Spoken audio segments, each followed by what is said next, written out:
29장 1절에서 우선 9절까지를 읽고 이 말씀을 나누도록 하겠습니다. 자, 창세기 29장 1절에서 9절 보겠습니다.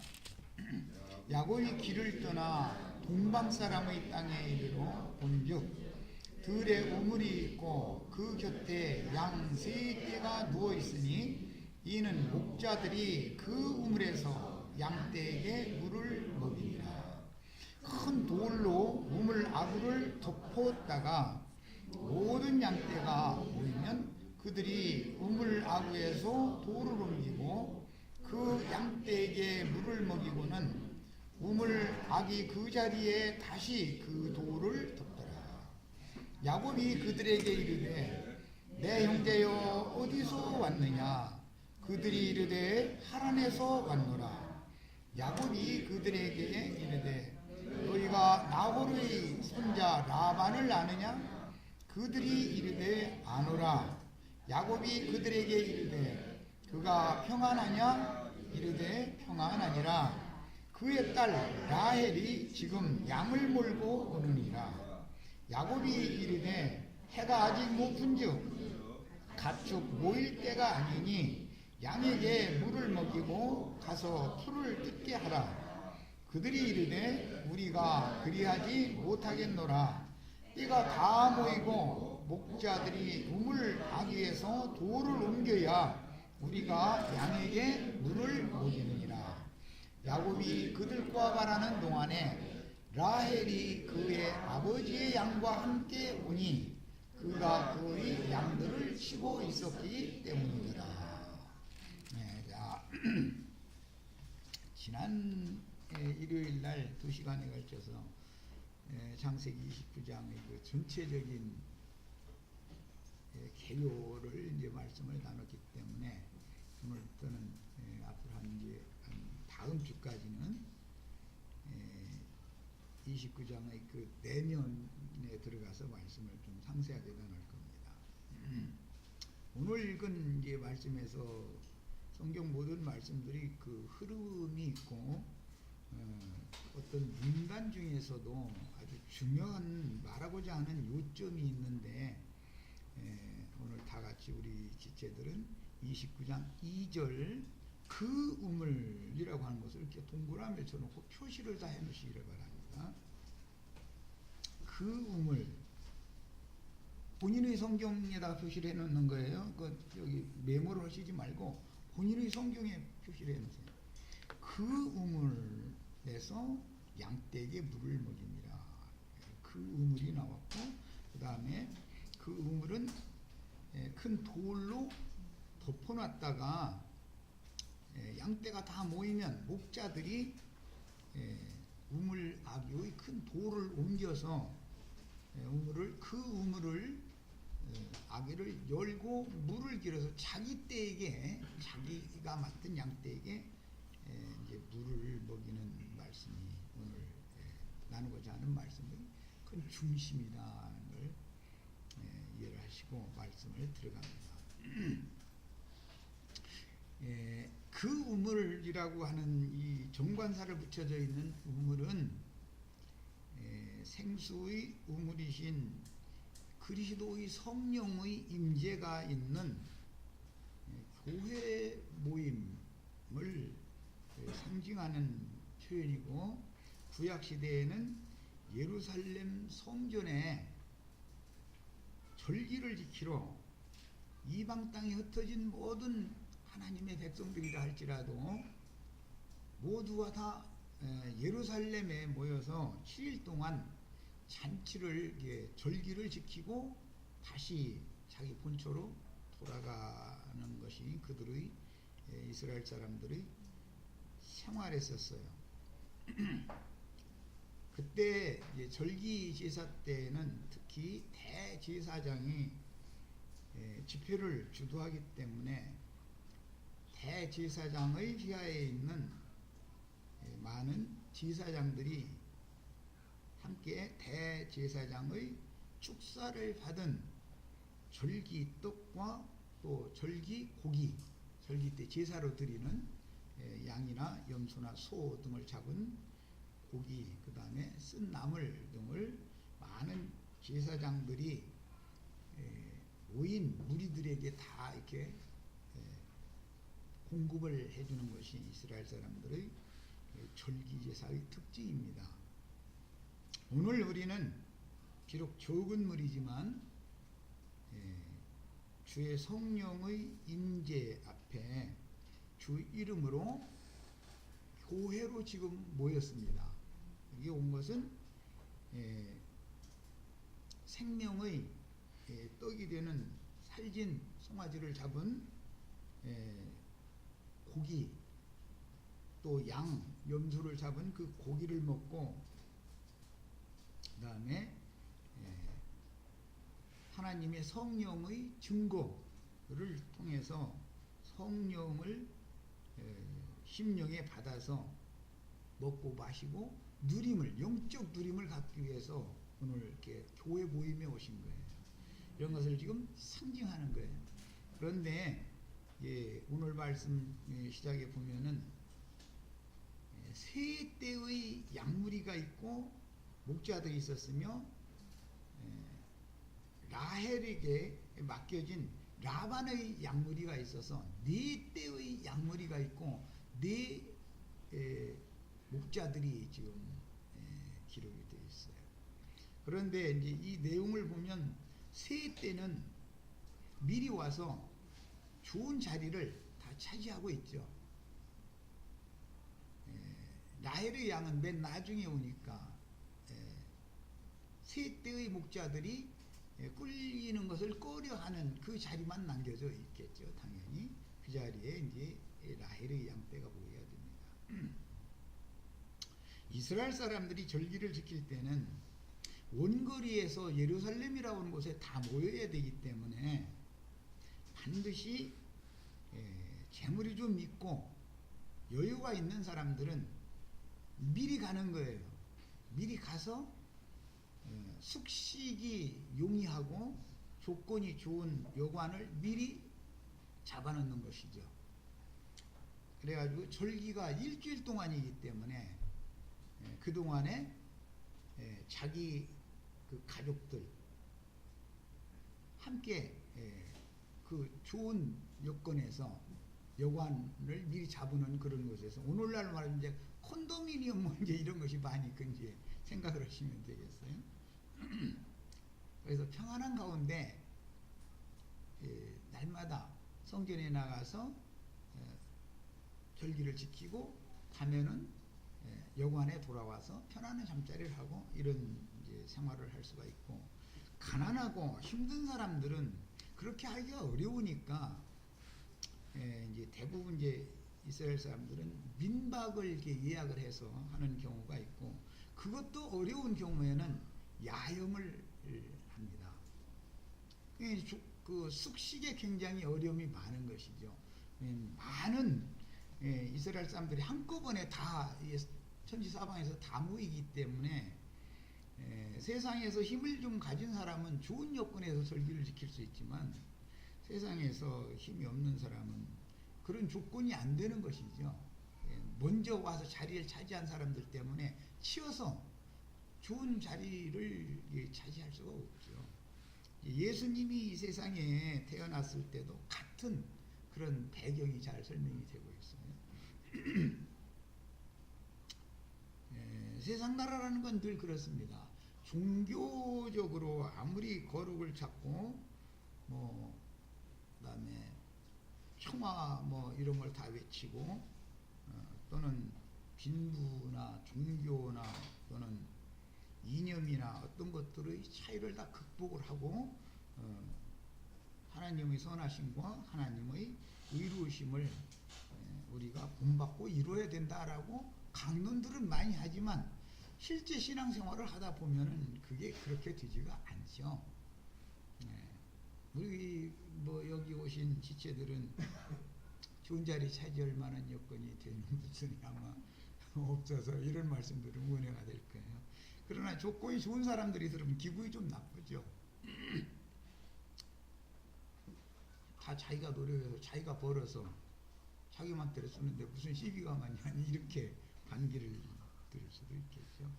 세상에서는 공평, 부흥이라는 것이 말뿐이지 이루어질 수 없다라는 것을 이제 알 수가 있는 거예요.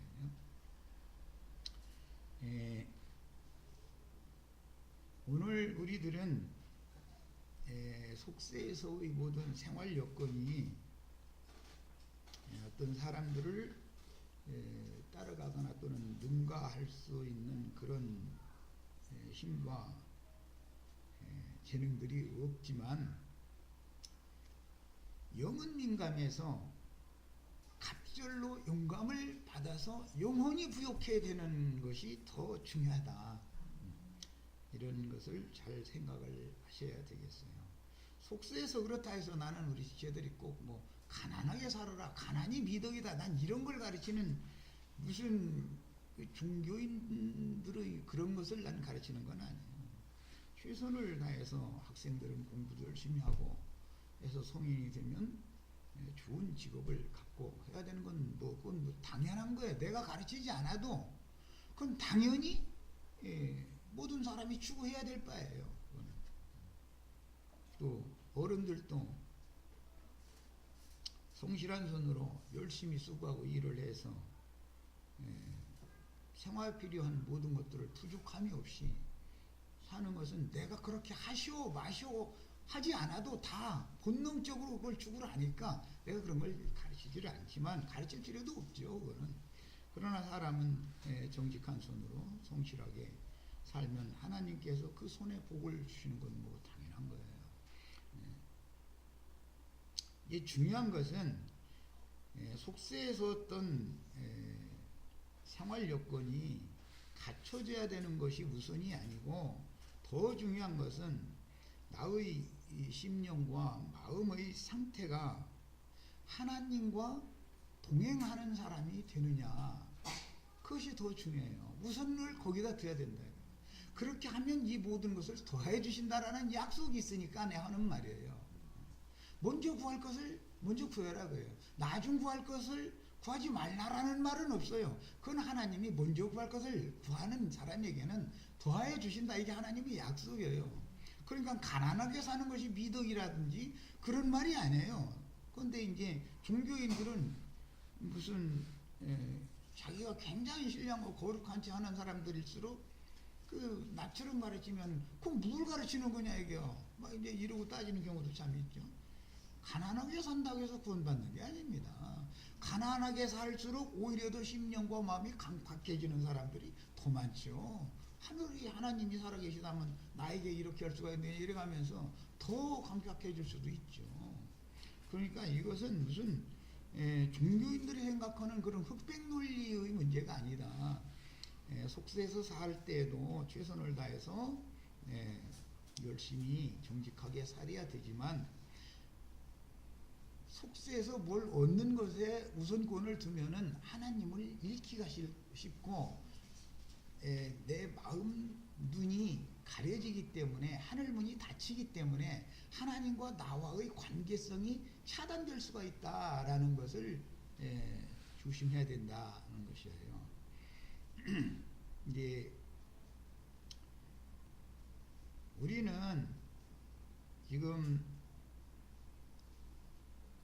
야곱이 하나님의 장자로서의 축복을 받고 그 아버지께서 축복해 준 복을 하나님의 손으로 자신의 인생에 실현화시키기 위해서 하나님의 손길 아래에서 지금 먼 길인 동방 사람의 땅에 이르렀다. 여기부터 시작되는 이제 말씀에 왔어요. 여기까지 인도한 사람은 야곱은 이 가는 길을 지금 모르죠. 왜냐하면 가나안 땅에서 태어난 사람이었기 때문에 메소포타미아 땅까지 가려면 이게 아주 먼 길이에요. 오늘 같으면 뭐 자동차도 있고 비행기도 있으니까 뭐 아무것도 아니지만 그때 당시로는 이게 짐승에다가 짐 실어가지고 그냥 계속 걸어가면서 밤이 오면은 야영하고 이런 식으로 가야 되는 길이었으니까 참 어마어마하게 먼 길이죠. 이 동방 사람의 땅이라고 한 것은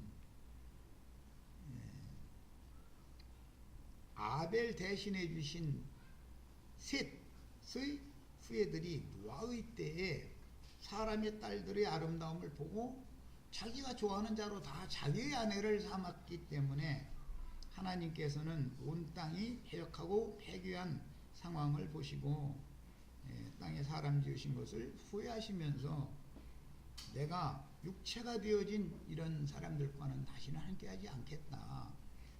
이러고 이제 떠나시면서 코로 기식하는 모든 생물을 물로 다 심판해서 쓸어버린 말씀이 나왔어요.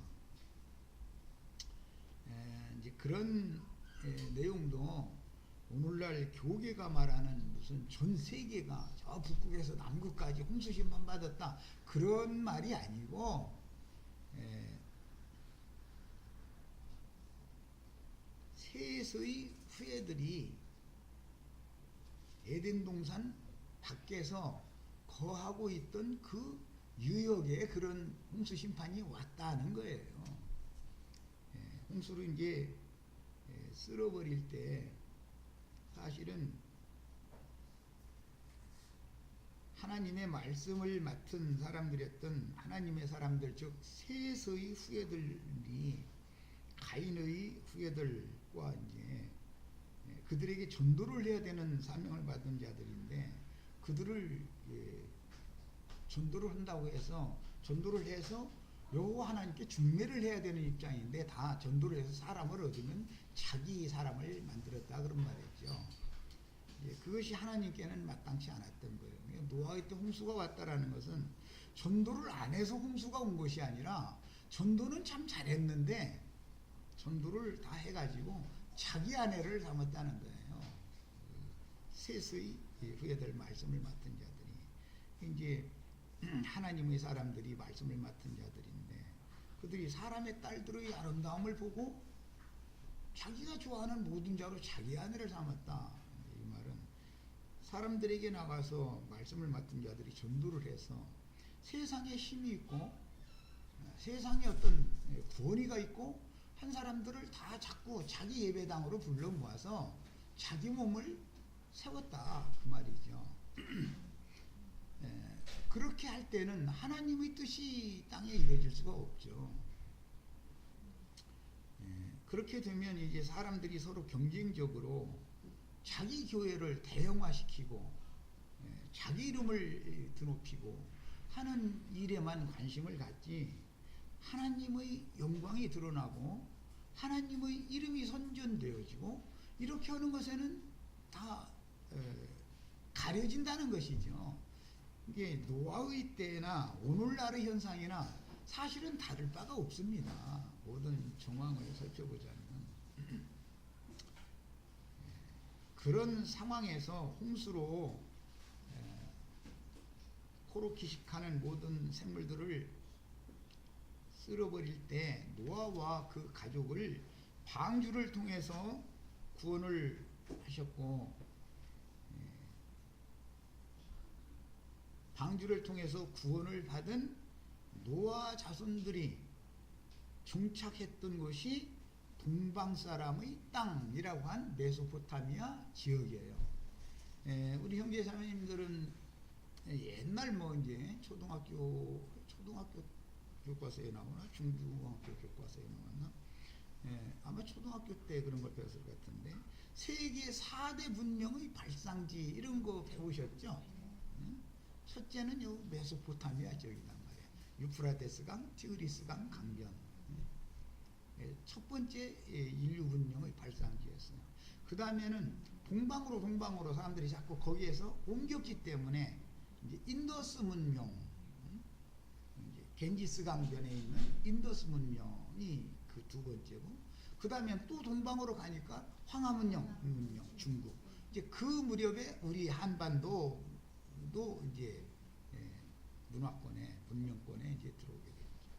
그리고 마지막으로는 저 아프리카 쪽으로 흑인들이 그쪽으로 내려갔으니까 한족속들이 거기 이제 애굽 문명, 나일 문명 이렇게 해서 세계 4대 문명이다 그래요.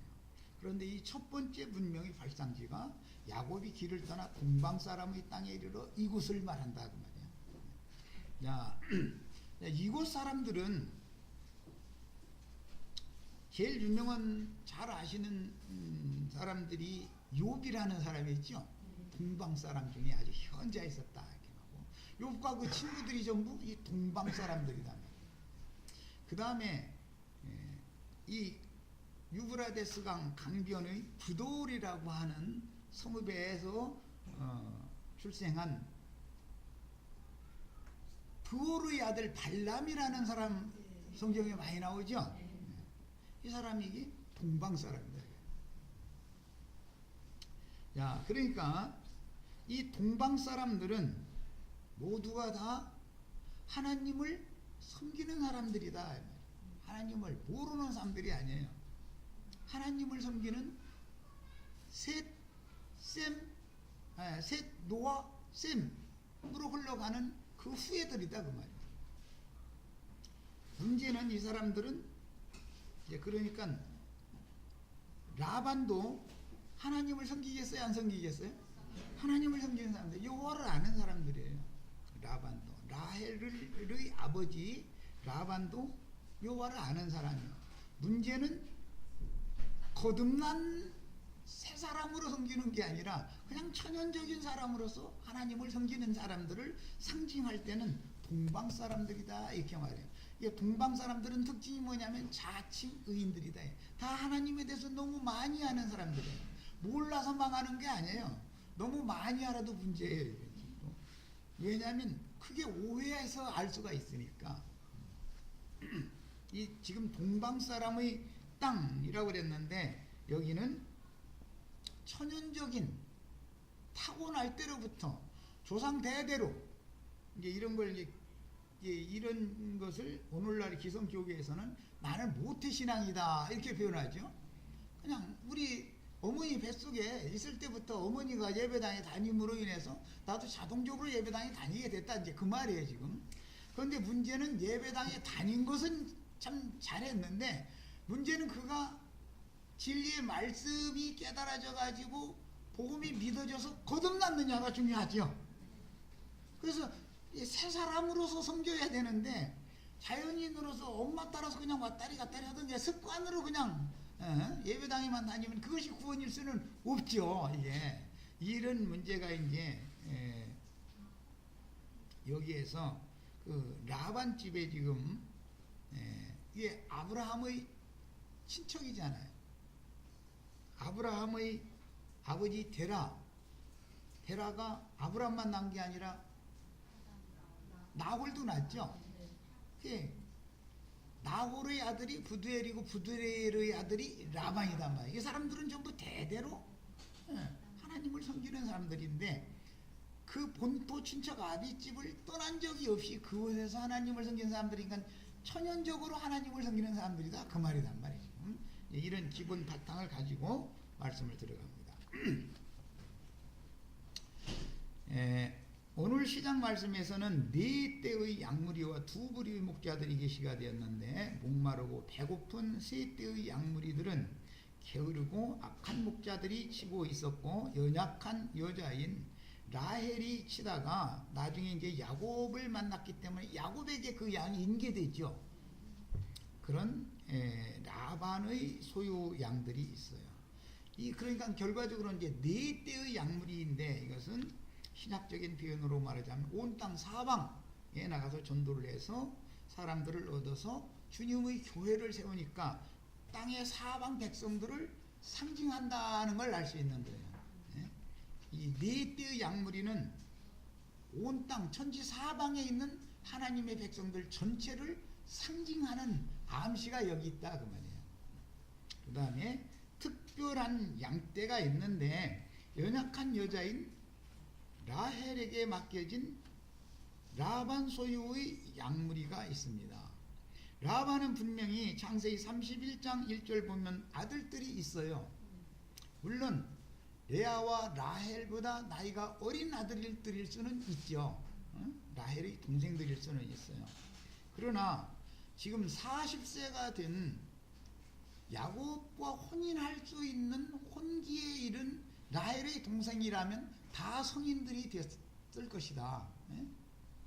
그 라반의 아들들도 이것을 우리는 알 수 있고 그 다음에 양떼를 기왕 맡기면 장녀인 레아가 있는데 라헬보다 담은 4살이라도 더 먹었을 거 아니에요, 레아가. 그건 레아가 양을 친다고 돼 있지 않고 왜 차녀 둘째인 라헬이 그 아버지의 양을 쳤을까? 이런 것이 여기에 숙제로 이게 암시를 딱 해놓는다 이거예요. 암시를 해놓고 있습니다. 자, 이제 우리는 일반적으로 이런 말씀을 통해서 셈족들은 장자 우선권을 이제 중요시했기 때문에 장녀인 레아를 함부로 밖에 내돌리지 않고 집에 살림을 하는 것만 돕도록 그렇게 특별히 레아를 더 라반은 사랑했다라는 것을 이제 가늠을 해볼 수 있고, 이제 둘째로 태어난 라헬은 양은 쳐야 되겠고, 그러니까 집안일은 언니가 하니까 너 나가서 이제 들판에 가서 남자들처럼 그냥 막 흠상부진 일을 이제 시켜 먹었다, 이제 말하자면 그거예요. 그런데 뭐 눈이 예뻐서 뭐 이제 얘기가 이제 나오는데, 들판에 이러고 다니는 목동노릇하고는 여자가 첫눈에 반하겠어요. 보면은 집에서 좀 다소곳이 있는 맏딸이 더 이뻐 보이겠어요. 육신적으로 보자면 내가 보기에는 들판에 땡볕에 그 얼굴 시커멓게 타가지고 그러고 양떼들하고 다니는 그 여자가 더 이뻤으리라고 나는 그렇게는 생각이 안 돼요. 그런데 야곱을 한 번 만났을 때 야곱이 첫눈에 딱 라헬한테 반해버리는 거예요. 자, 그러면 우리 이자매하고 박영재하고 이제 결혼을 할 때 뭔가가 이게 끌렸기 때문에 결혼하게 됐겠죠. 서로가 밀어내고 배척하는 것만 있다면 결혼이라는 게 성립이 안 되죠. 이런 걸 보면은 하나님께서 신이 중매하셨다라는 것을 여기에 지금 암시적으로 감춰놓고 있다. 야곱의 배필이 되도록 라헬을 이 시간에 딱 만나야 되는 거예요. 라헬이 야곱 만나러 가나안 땅에 갈 수는 없으니까 가나안 땅에 있는 야곱을 라헬을 이 시간에 만나게 하려고 여기까지 지금 보낸 거예요. 우리는 신앙을 이렇게 갖는다 이거예요. 야곱이 사는 곳에 그냥 살면 더 편안하잖아요. 그런데 사실은 거기서 문제가 일어나게 만들어 가지고 이 동방 땅에 온 것은 사실은 라헬 만나러 온 거예요. 이것이 하나님의 배려다 그 말이에요. 야, 멀곰은 세상에 자기 땅, 자기 백성, 하나님을 섬기는 자들에게 예수님이 찾아온 것을 그림으로 보여준다 그 말이에요. 상징하는 것이다 말이에요. 그런데 그 라헬이 양떼를 그 아버지의 양떼를 이끌고 지금 해가 동동 한낮인데 이 공동 우물로 지금 왔어요. 그러면 아까 소두에 말한 것처럼 라헬의 양떼에게 물을 기르다가 먹이기에 좋은 그런 위치는 남아있지 않을 것이다. 아무래도 뭐 굴곡지고 뭐 이게 좀 물 떠가지고 다니기가 좀 편치 않은 어떤 지형만 남겨져 있는 것이죠. 좋은 지형에는 이미 힘 있는 남자 목동들이 거느리고 있는 양떼가 다 차지하고 있으니까, 세 방향을 다 차지하고 있으니까 한 방향 남았다라고 하는 것은 뭐 이렇게 낭떠러지라든지 뭔가 어쨌든 아주 뭐 물 길어다 주기가 좋지 않은 상황이라는 것이 여기 암시적으로 감춰져 있다 그 말이에요. 그래서 누구는 목회를 하는데 평안하고 잘 되는 모든 좋은 여건이 갖춰진 곳에서 그런 조건에서 목회를 하고, 누구는 좀 쉽지 않은 그런 약물이와 쉽지 않은 목회를 할 수밖에 없는 것도 하나님이 지금 다 배려다. 그런데 세 떼의 목자들이 거느린 양떼를 야곱이 맡게 되지 않죠. 불리한 조건에 있는 라헬이 치는 양떼를 야곱이 앞으로 받게 되는 거예요. 이제 이래도 여기 아주 중요한 것이 또 감춰져 있습니다. 야곱이 라헬이 치던 라반의 양을 맡아서 앞으로 이제 목동 노릇을 하게 되는데 20년이나 그걸 하게 되죠. 그런다 할지라도 그 양들이 다 야곱의 것은 아니다. 그 중에서 신둥이들은 전부 분리시켜 가지고 라반 쪽으로 다 보내죠. 자, 이건 예수님이 이 세상에 육신으로 오셔서 자기 땅, 자기 백성에게 말씀을 전할 때도 처음에는 구름대같이 발에 밟힐 만큼 많은 무리가 주님을 따랐습니다. 그런데 그들은 떡 먹고 배부른 까닭에, 즉 말하자면 육신적인 배 채워주는 말씀을 전하러 온 것이 메시아다고 믿었기 때문에 예수님만 따라다니면 좀 세상 말로 만사 형통할 거다라고 믿는 사람들이 발에 밟힐 만큼 많이 따라다닐 수가 있어요. 그래도 이제 사람들을 모아놓은 다음에 사실 말하고자 하는 것은 내가 주는 떡은 하늘에서 내려온 참떡이고 내가 주는 음료는 너에게 생명을 주는 참된 음료로서 내 피를 마시라고요. 지금 내가 온 거다 이렇게 말을 하면은 그래? 저가 니기에 우리에게 떡을 주고 물을 줘가지고 먹고 마시게 한단 말이야? 아니 그러면 세상에서 잘되게 해주고 그런 메시아가 아니고 뭐 영적으로 뭐가 잘되게 하는 그런 메시아이고 시원해? 그러니까 다 떠나가더라는 거예요. 다. 그리고 누구만 남아요?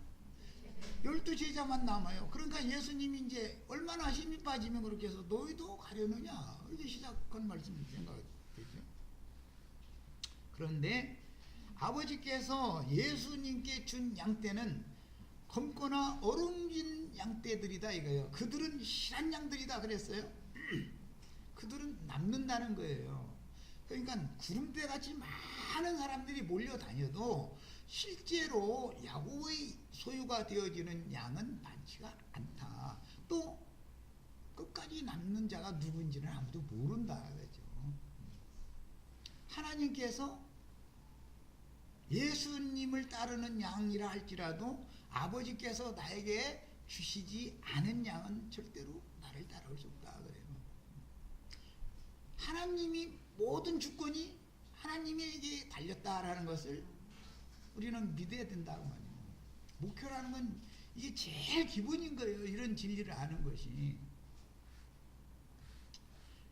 아버지께서 예수님께 오게 해준 양들은 가라고 하시지도 않겠지만은 가라고 쫓아내도 안 나가.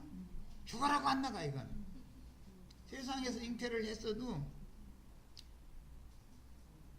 사람의 생각대로 애기 안 낳으려고 뭐 약도 지어다 먹어보고 이런 얘기는 좀 그렇네.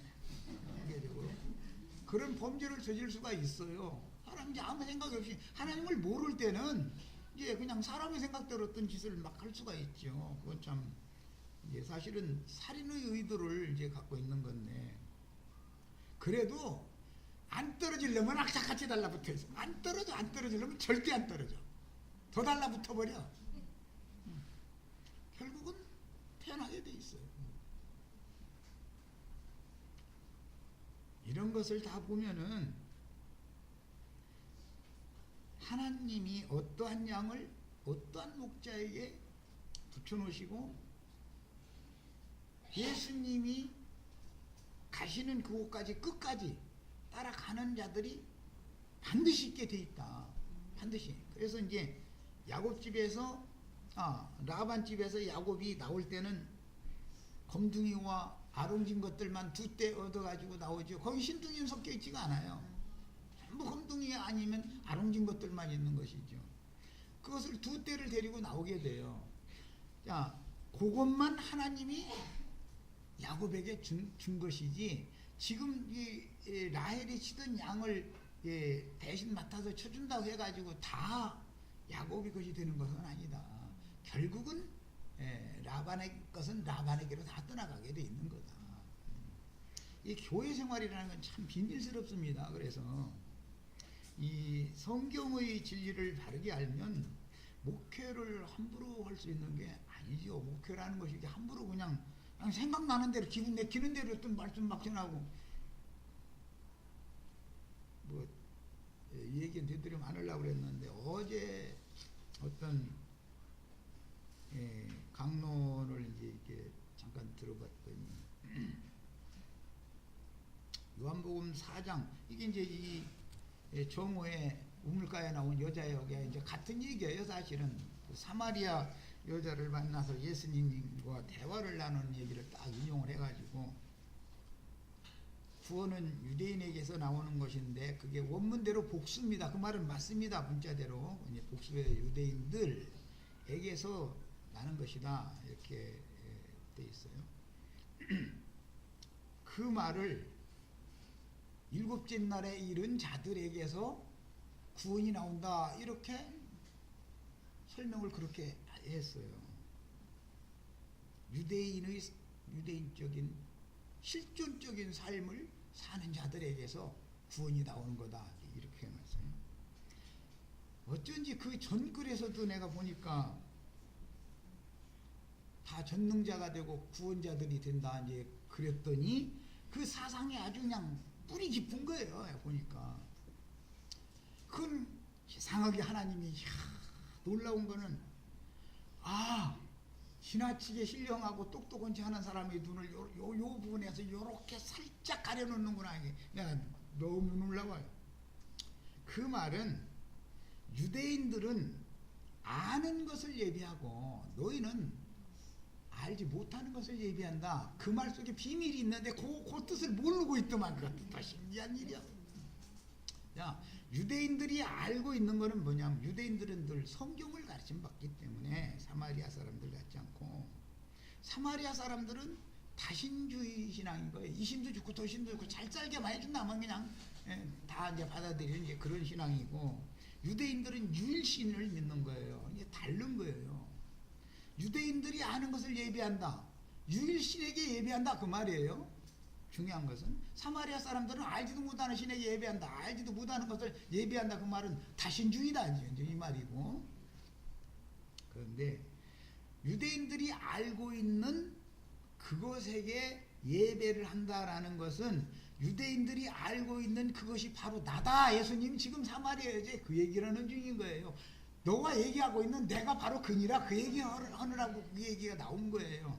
유대인들은 메시아를 그렇게 기다렸어요. 메시아가 오시면 그 선지자가 기름 부음 받은 자가 오시면 모든 진리 가운데로 인도를 해가지고 결과적으로는 진리의 하나님의 영광 앞에 자기네들을 구원해 줄 거라는 것을 성경을 통해서 알고 있었어요. 유대인들은 그거를 아는 걸 믿는 거예요. 아는 걸 예배하는 거예요. 그런데 유대인들이 그렇게 알고 있는 그 메시아가 바로 나다 말이야. 나다 그 얘기를 하는 거예요. 그런데 유대인이 한 사람이라면 예수님이지만 여기 복수니까 7날에 이른 사람들이면 다 구원자가 된다 이러고 결론을 다 이제 이렇게 내놓고 있는 가만 그걸 읽다가 보니까 하나님이 진짜 전능하시구나. 지나치게 똑똑한 체 하는 사람 눈을 이런 방식으로 싹 가려가지고 구원이 예수 그리스도로 말미암아 나는 거예요. 예수 믿어서 뭐 7째 날에 이르러서 실존적인 삶을 사는 게 어떻게 사는 건지 모르지만 어쨌든 간에 그 사람들에게서 구원이 나오는 거예요. 이렇게 중요한 문제를 그렇게 함부로 말을 하는데도 거기서 듣고 있는 사람들이 다 아멘하고 좋아서 막 난리가 났는지 어쩐지는 몰라도 그 사람들이 지금 어디로 가고 있는 거예요. 같이 다. 이런 것을 볼 때 내가 난 누구를 비판하고자 해서가 아니고 세 때의 약물이 얘기를 하려니까 할 수 없이 이거 이제 생각이 나서 안 할 수가 없어서 하는 거예요. 구원자는 예수 그리스도라고 하는 예수 그리스도 한 분 그분의 이름 외에는 구원을 베풀 수 있는 자가 없는 거예요. 이것을 믿어야지. 이것 때문에 싸우는 건데 부처도 구원하고 공자도 구원하고 소크라테스도 구원하고 김아무개도 구원하고 그러면은 그 그 구원이 무슨 구원이겠냐 이 말이요. 이해하시겠죠? 내가 지금 누구를 미워해서는 말이 아니에요. 세 때의 목자가 어떤 자들이냐 이것을 설명하다 보니까 이제 마침 그런 상황이 왔기 때문에 예를 들어 얘기한 거예요. 나는 어제 이제 그런 글을 읽으면서 다른 사람들은 몰라도 거기에서 나온 사람들이 이야 이거는 정말 기적이 일어났네 속으로나. 그런데 우리 거기서 나온 지체들은 속으로 나같이 그렇게 환희하고 기적이 일어났다고 생각을 실감이 안 날 거예요. 나는 영으로 모든 것을 보기 때문에 거기 그냥 있었으면 다 같이 갈 거 아니에요. 다 같이 다 구원자가 돼가지고 지가 전능자가 되고 구원자가 다 될 거 아니에요. 유대인의 실존적인 삶을 살아가지고 다 메시아, 지가 메시아 노릇 하려고 거 아니에요. 그게 뭐예요? 이만희 욕을 게 하나도 없어요. 장길자 욕을 거 하나도 없어요. 응? 구원은 오직 한 번 예수 그리스도 예언되어진 메시아를 보낼 거다 그랬는데 그분이 누구냐? 예수 그리스도다. 그분의 이름으로만 구원을 받는 거예요. 그분의 이름으로만. 사도행전 시작이 계속 그 얘기하잖아요. 성전 미문에 앉아서 구걸하던 이 사람이 어떻게 이렇게 성에 뭐 나아졌냐 대지상들 갖다 매질해 가면서 이게 어떻게 된 거예요 하니까 예수 그리스도를 믿음으로 그 이름으로 이가 이렇게 성하게 됐다. 구원은 한 분 예수 그리스도 이름 외에는 천하에 구원 얻을 만한 이름이 없다. 이것을 선포를 했어요. 이래야 신앙인이지. 유대인이 되어져서 12지파 실존적인 삶을 산다고 뭔 소리니 다 이해는 뭐 잘 안 되지만 어쨌든 간에 그런 식이면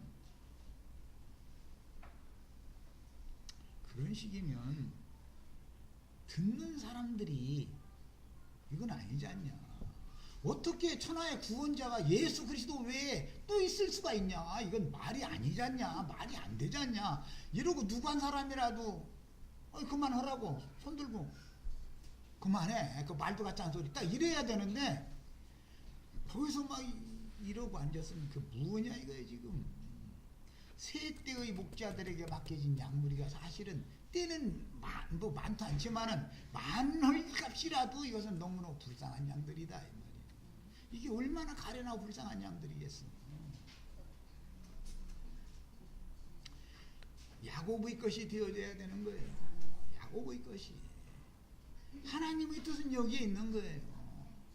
라반의 것을 품삯으로 야곱에게 주려고 야곱을 사실 여기에 보낸 거예요. 그래가지고 두 때를 이끌고 베델 하나님께로 다시 돌아오게. 거기에 와서 11조를 소원했었던 것을 이제 드린다 이거예요. 사람을 얻어서 하나님께로 가서 하나님의 소유로 되돌려드리는 거 중매쟁이 노릇하라고 야곱을 지금 여기까지 보낸 거예요. 여기 보낸 것은 영혼들을 양무리를 얻어와라. 거기서 저 혼자 부자로 잘 살으라는 게 아니었 또. 다시 베델이 하나님께로 가서 거기에서 11조를 소원을 하고 떠났으니까 가서 11조로 드려야 된다고요. 우리가 사람을 전도해서 사람을 얻으면 반드시 그리스도의 것이 되도록 그렇게 목표를 해야 되는 거예요. 그게 여기 나오는 목자 이야기가 나오면 이게 무슨 소리인가 알아야 돼. 여기 속에 그냥 글자만 읽어도 이 속에 무슨 소리가 들어있는지 잘 이해가 안 돼요. 그러나 지금 오늘 잠깐 얘기를 이렇게 쭉 들어보면 이런 모든 말씀들이 암시적으로 다 감춰져 있는 얘기죠.